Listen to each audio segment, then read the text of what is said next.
শারজিদ আলম সরাসরি ছাত্রলীগের রাজনীতির সাথে যুক্ত ছিল এবং তিনি ক্যাম্পাসে ছাত্রলীগ সভাপতি সাদ্দাম হোসেনের খুব কাছের ছোট ভাই ছিল।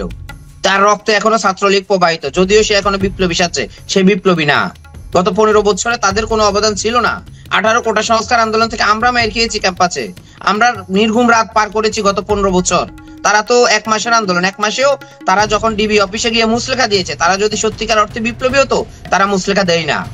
বিপ্লবীরা কখনো হার মানে না, আমরা তো কখনো মুচলেখা দিই নাই। প্রথম সে বলেছে যে মুক্তিযুদ্ধে কিছুই না, 71 ভুলে যাব। তারপরে জামাতে ইসলামের সাথে সুর মিলিয়ে কথা বলেছে। ইতিমধ্যে আবার নাহিদ হাসান কথা বলা শুরু করেছে যে জামাতকে মানুষ ভোট দিবে না। আরে ভাই, রাজনীতি থেকে পল্টিবাজি চলে? এরশাদ আজকে ধ্বংস হয়েছে শুধু তার মুখের কথার কারণে। সকালে এক কথা বলতো, বিকেলে এক কথা। ধরেন জাতির সাথে প্রতারণা, আমি যদি এক কথায় বলি, এক বাক্যে বলি, কারণ মাহফুজ আলমকে 5 তারিখের আগে কারা চিনতো?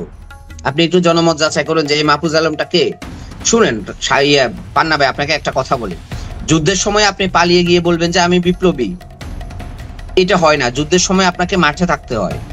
এটা আমরা রাজপথে যারা ছিলাম, না না আমি বলি, আমরা যারা রাজপথে ছিলাম আমরা বুঝেছি। রাত জেগে টকশো করেছি, দিনে আন্দোলন করেছি, রাতে নির্ঘুম রাত পাড়ে দিয়েছি। সেই দুঃসময় যারা কথা বলতো না, লুকিয়ে, এখন এই সমন্বয়করা যারা দাবি করছে সমন্বয়ক, তারা লুকিয়ে ফেসবুকে স্ট্যাটাস দিত। আর আমি page the people open talk show করেছি। 1 দফার ঘোষণা সর্বপ্রথম আমি দিয়েছি যখন ওই 6 সমন্বয়ক এই আন্দোলন ইস্তফা দিয়েছে। তো এগুলো তো আমরা ভুলে যাব না। ধরো জাতি যদি ভুলে যায় ভুলে যাবে, কিন্তু আমরা যারা রাজনীতি করি আমরা আমাদের অবদানকে আমরা আমাদের মতো করে দেখি। আবার যেটা আমাদের না আমরা সেটাকে ওন করি না। তো এই যে একটা বিভ্রান্তির সৃষ্টি হয়েছে, 1 মাসে যারা অতি বিপ্লবী সেজেছে, আজকে তাদের জন্য বাংলাদেশের সকল সমস্যার সমাধান তাদেরকে দিতে হবে। কারণ তারা সর্বপ্রথম বলেছে বিএনপির লোকজনকে সামনে আসতে দেওয়া হবে না। এটা বলে বলে তারা আওয়ামী লীগকে পুনর্বাসন করেছে। সচিবালয় থেকে এখন পর্যন্ত আওয়ামী লীগ যায় নাই শুধু একটা কারণে, যে বিএনপি জামাত ঢুকে যাবে। আমরা বিএনপি জামাতের জন্য যুদ্ধ করি নাই। এক স্বৈরাচারকে পারিয়ে বিতাড়িত করে আরেকটা স্বৈরাচারকে জায়গা করে দিব না, এটা বলে তারা আওয়ামী লীগের সাথে নেগোসিয়েশন করেছে। আজকে যে সমন্বয়কগুলো কান্নাকাটি করতেছে তাদের সবার ইতিহাস আমাদের কাছে আছে। শুনেন, কান্নাকাটি দিয়ে, আমি আবারও বলছি, আবেগ ইমোশন দিয়ে খুব বেশি দিন আপনি যেতে পারবেন না। আপনাকে একটা স্ট্রং একটা নৈতিক ব্যাকগ্রাউন্ড নিয়ে আসতে হবে এবং এই স্ট্রং একটা আদর্শকে ধারণ করতে হবে। এদের মধ্যে কোনো আদর্শ নেই, কোনো নৈতিকতা নেই। আমি তো মাহফুজ আলম সম্পর্কে জানতে চাচ্ছিলাম, যেহেতু আপনারা ভিতরে অনেক খবরাখবর জানেন, পর্দার অঞ্চলে কি হয়েছে না হয়েছে। আপনি যেমন বলছেন অনেকেই এখন বিপ্লবী সাজার চেষ্টা করছে। মাহফুজ আলম আসলে তার এতটা গুরুত্ব কেন রইল সরকারের কাছে বা ডক্টর মোহাম্মদ ইউনূসের কাছে? না, মাহফুজ আলমের গুরুত্ব সরকারের কাছে থাকতে পারে, আমাদের যারা বিপ্লবী এবং যারা দেশবাসী তাদের কাছে তার কোনো গুরুত্ব নেই। আমার প্রশ্নটা সেখানে যে মাহফুজ আলম কেন সরকারের কাছে গুরুত্বপূর্ণ হয়ে উঠলো বা মাস্টার মাইন্ড হিসেবে ডক্টর মোহাম্মদ ইউনূস পরিচয় করিয়ে দিলেন সারা বিশ্বের সামনে। ডক্টর মোহাম্মদ ইউনূস পরিচয় করিয়ে দিলেন এই জন্যই যে মাহফুজ আলম, আমি নাম বলছি না, এটা শোভনীয় না, যে কোনো একটা ধরেন সে এজেন্টের ভিত্তিক কাজ করতেছে। মাহফুজ আলম এখন যে কোনো একটা গোয়েন্দা সংস্থার এজেন্ট, আমি যদি বলি, একদম ভুল না বলি, কোন গোয়েন্দা সংস্থা কি সেটা আপনারা খুঁজে বের করুন। তবে আমি এটা বলতে পারি যে সে এজেন্ট, এবং বাংলাদেশে যারা এজেন্ট হয়ে রাজনীতি করেছে তারা খুব বেশি দূর যেতে পারে নাই। তারা কখনো গণমানুষের নেতা হতে পারে নাই। গণমানুষের নেতা হতে হলে আপনাকে স্পষ্টবাদী হতে হবে, আপনাকে মানুষের কাছে যেতে হবে, আপনাকে মানুষের পালস বুঝতে হবে। আপনি আয়নাঘরে বসে এসি রুমে বসে একটা মতামত দিবেন, সেটা জনগণ। মাহফুজ আলম থিওরি দিচ্ছে সেখানে বসে বসে, সে কি ভাই? এই আন্দোলনে সে রাজনীতিতে, বাংলাদেশের রাজনীতিতে এখন পর্যন্ত মাহফুজ আলমের কি ভূমিকা রয়েছে? আমি বলি কোনো ভূমিকাই নাই। এদেরকে ছাত্র থেকে নিয়ে উপদেষ্টাতে নিয়ে ডক্টর মোহাম্মদ ইউনূস জাতির সাথে প্রতারণা করেছে, এটা একটা বেইমানি হয়েছে। এরা যদি রাজনীতি করতো, এখন উপদেষ্টা থেকে পদত্যাগ করে তারা রাজনৈতিক দল করবে, তাহলে আগের থেকে চিন্তা ছিল না? গত 6 মাসে দেশে যখন ভঙ্গুর অবস্থা ছিল তখন তারা মানুষের কাছে যেতে পারে না রাজনৈতিক দল নিয়ে। এখন কেন পদত্যাগ করে যেতে হবে? ওই টাকা পয়সা সেভ করার জন্য? টাকা পয়সা কেউ একবার ইনকাম করলে সেভ করতে পারে না। সাগর ভাই, পান্না ভাই, আপনি যদি একবার বিতর্কিত, এই যে বন্যার টাকা নিয়ে, আমি কখনোই কথাগুলো বলি নাই। বন্যার টাকা নিয়ে সারা বাংলাদেশ থেকে মানুষ এসে টিএসসিতে টাকা দিয়েছে যারা বন্যা কবলিত তাদেরকে সহযোগিতা করার জন্য। আমি যদি ভুল না বলি, সেই টাকাটা কেন ব্যাংকে রেখে দেওয়া হবে অ্যাকাউন্ট করে, যৌথ অ্যাকাউন্ট করে? এটা জাতির সাথে প্রতারণা না? আপনি মোরালিটিতে কথা বললেন ভাই। মানুষ দিয়েছে, মানুষ ডুবে মরে যাচ্ছে না খেয়ে, তাদেরকে খাওয়া দেওয়ার জন্য তারা সেখানে ঢাকা বিশ্ববিদ্যালয়ে ইজম করে ফেলছে। ঢাকা বিশ্ববিদ্যালয়ে 1st ইয়ারের ছেলেকে পাঠাচ্ছে ওখানে, সে তো কিছু জানে না। কিন্তু এই আন্দোলনের সমন্বয়কদেরকেও তো পাঠানো হয় না, ঢাকার বাইরের সমন্বয়কদেরকে, তাদেরকেও দেয় না। বলে যে আইডি কার্ড দেখি, আপনি কি ঢাকা বিশ্ববিদ্যালয়ের কিনা? তো ভাই দেওয়ার সময় কথা বলেন না কেন যে ভাই আপনি কি ঢাকা বিশ্ববিদ্যালয়ের, নাহলে এখানে জমা দিতে পারবেন না? তো এই যে প্রতারণাগুলো কিন্তু তারা করেছে এবং যাতে সেটা ধরে ফেলেছে, এই টাকাগুলো রাখার কথা ছিল না। সর্বপ্রথম বিতর্কিত হয়েছে তারা এই জায়গায়। সম্রাট আমি একটু মাহফুজ আলম সম্পর্কে আরেকটু জানতে চাই, তিনি যদি বিশেষ কোনো এজেন্সির হয়ে কাজ করেই থাকেন না, তিনি আসলে কাদের পার্সপেক্টিভ সার্ভ করছেন? আমরা তো মনে করি যে বাইরের বিভিন্ন ধরনের শক্তির খেলা বাংলাদেশে এখনো পর্যন্ত রয়েছে, তাহলে কোন শক্তির হয়ে মাহফুজ সেই বিশেষ এজেন্সির পার্সপেক্টিভ সার্ভ করছেন? বিদেশি শক্তি, বিদেশি যে কোনো একটা শক্তির, সে জনমানুষের শক্তি না, বাংলাদেশের মানুষের পক্ষ নিয়ে কাজ করছেন। আমি একদম স্পষ্ট ভাষায় বলছি।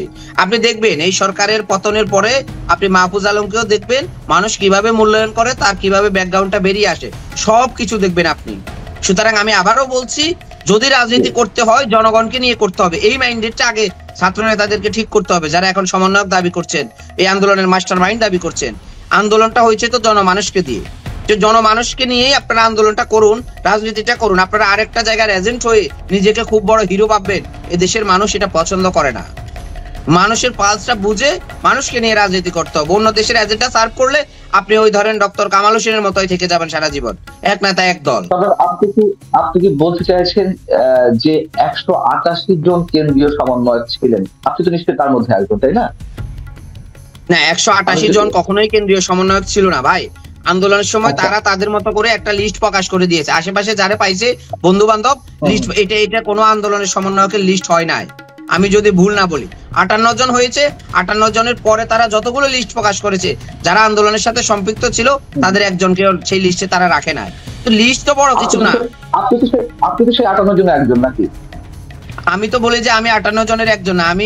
আমি ধরেন প্রথম সারি যদি 5 জন ধরেন, 5 জনের একজন। আসিফ, নাহিদ, হাসরাত, সার্জিক, তারপরেই আমি। না, আমি এমনি ফর্মালি জিজ্ঞেস করছি, মানে ফর্মালি যে 58 জনের নাম তালিকাভুক্ত ছিল তার মধ্যে তো অবশ্যই ছিল। না না, আমার নাম কখনো তারা তালিকাভুক্ত রাখে নাই। কারণটা কি?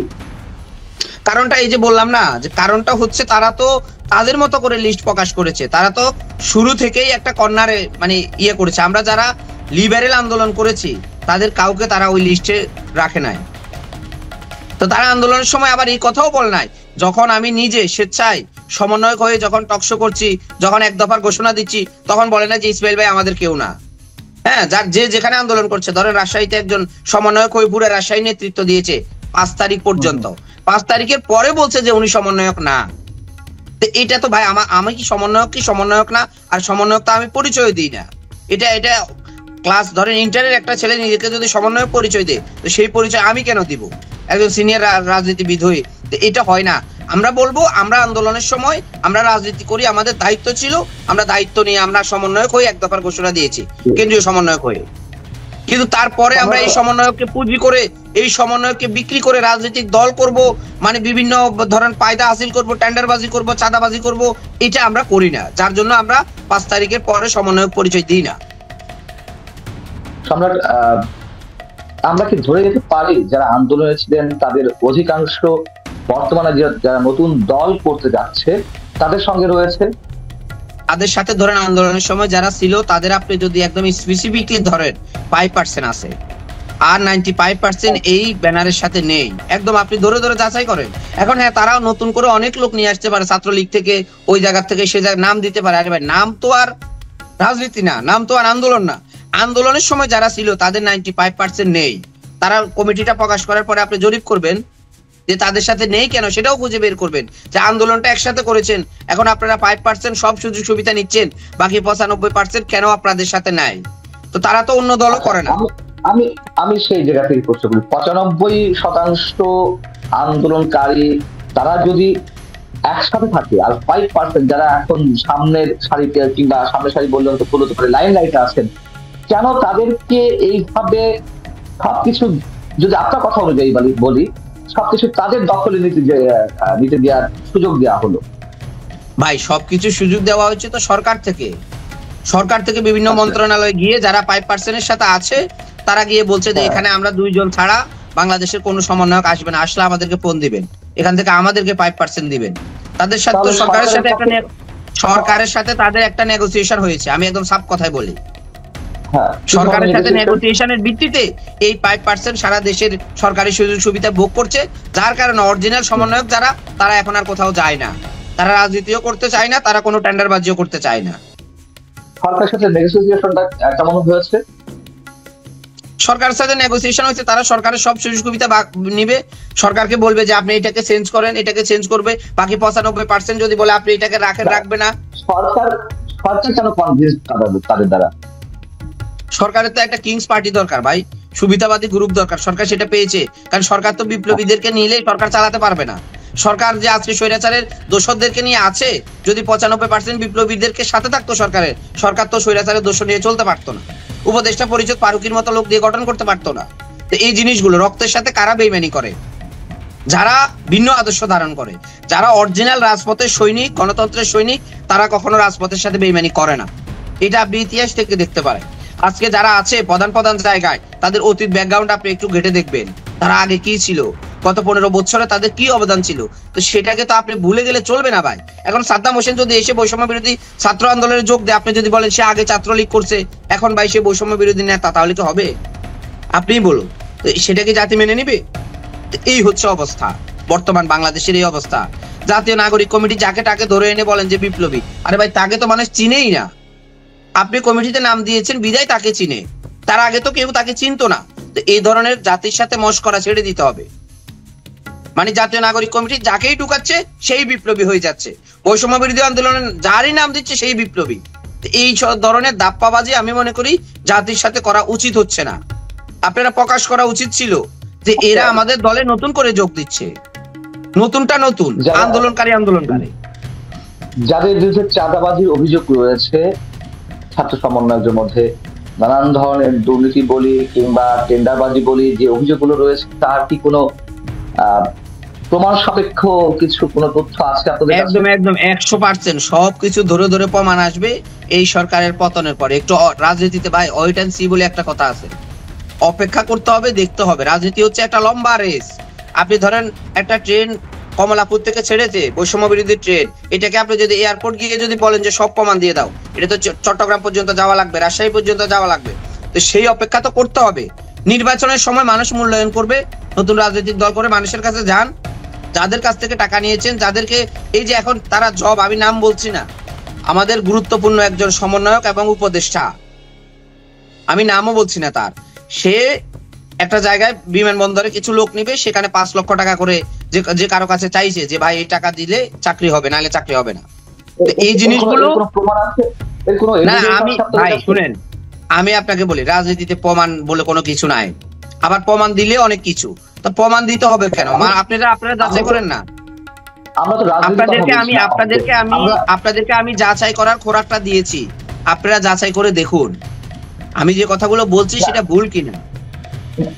আপনি দায়িত্ব নিয়ে এই চ্যালেঞ্জটি গ্রহণ করবেন কিনা? আমরা তো আসলে এই মুহূর্তে রাজনীতি নিয়ে কথা বলছি না, এই মুহূর্তে দুর্নীতি নিয়ে কথা বলছি। যাদের বিরুদ্ধে চাঁদাবাজি বা টেন্ডারবাজি অভিযোগ রয়েছে তা সেই প্রসঙ্গ আমি দায়িত্ব নিয়ে বলবো না, তবে আপনারা সাংবাদিকতা করেন, আমি আপনাদেরকে আপনাদের চিন্তার খোরাক দিয়েছি, আপনাদের ধরেন ডাটা কালেকশন করার একটা খোরাক দিয়েছি যে এটা হচ্ছে। এখন আমি দায়িত্ব নিয়ে বলবো না যে উনি করছে। সম্রাট, এখন যে রাজনৈতিক দলটি গঠন হতে যাচ্ছে ছাত্রদের মধ্যে থেকে, বা যাকে আমরা কিংস পার্টি হিসেবে উল্লেখ করার চেষ্টা করছি অনেকেই, আর তারা যে বহুজা বিভক্তির মধ্যে চলে গেল। আমরা দেখলাম যে আব্দুল কাদের এবং বাকের মজুমদার বেরিয়ে নতুন একটি ছাত্র সংগঠন তৈরি করলো। হয়তো এরকম আশঙ্কা আরো অনেক দিক থেকে রয়েছে, আরো ভাঙন হয়তো আসবে। কেন এই ভাঙন গুলো, কেন তারা নিজেরা এক থাকতে পারছে না?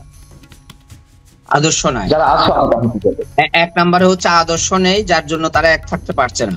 2 নম্বরে হচ্ছে এদের মতো অনেক সুবিধাবাদী লোক কখনো একসাথে চলতে পারে না, এটা হচ্ছে 2 নাম্বার পয়েন্ট। 3 নাম্বার পয়েন্ট হচ্ছে তাদের মধ্যে কোনো মানে মতাদর্শের মিল নেই, তারা বিভিন্ন মতাদর্শ থেকে এসে একসাথে হয়েছে। এই 3টা কারণে সুতরাং তাদেরকে একটা আদর্শ ধারণ করতে হবে আপনাকে। তো সে আদর্শ তো সবাই ধারণ করবে না, এখানে বিভিন্ন মতাদর্শের লোকজন ভাই। তা আপনি একটা আদর্শ ঠিক করে আপনাকে রাজনৈতিক দল করতে হবে। তো সেই আদর্শ ঠিক না করে জুলাই আগস্টকে বিক্রি করে যদি রাজনৈতিক দল করেন, সেটা দেখবেন 2 দিন পরে ভেঙে যাবে, সেই দলের কোনো কিছুই হবে না, জাতি কোনো কিছু পাবে না। সম্রাট, আমার শেষ প্রশ্ন, এই আন্দোলন সম্পর্কে এমন কিছু বলবেন পজিটিভ কিংবা নেগেটিভ, মানে এখন যারা নেতৃত্ব আছে রাজনৈতিক দল গঠন করতে চাচ্ছে, যা এখনো পর্যন্ত আনটোল্ড স্টোরি মনে হয় আমাদের কাছে, জাতি যদি জানা দরকার, তেমন কোনো কিছু আপনি বলবেন কিনা? তেমন কোনো কিছু, আমি শুধু এটাই বলবো, দেখুন এই নতুন রাজনৈতিক দলটা যখন হবে তখন পরিকল্পিতভাবে কিছু ধরেন কিছু কিছু আমলা সেখানে এই দলে ঢুকবে পরিকল্পিতভাবে, যে কারো এজেন্ট হয়ে এই দলে ঢুকবে। এটা আমি আপনাকে ইঙ্গিতটা দিয়ে দিলাম। সাবেক সেনা কর্মকর্তা হতে পারে, সাবেক সচিব হতে পারে, সাবেক ধরেন আপনার এই পুলিশের এসপি হতে পারে, আইজিপি হতে পারে। তারা বিভিন্ন এজেন্ট হয়ে এই নতুন দলে ঢুকবে আর জাতির কাছে ভালো শাস্তি চাইবে, কিন্তু তারা জাতিকে ভালো কিছু দেবেন। বাংলাদেশ মানুষ যে আশঙ্কাটি করছে, মানে ৭১কে মুছে ফেলার একটা চক্রান্ত চলছে, আপনি সেটির সঙ্গে একমত?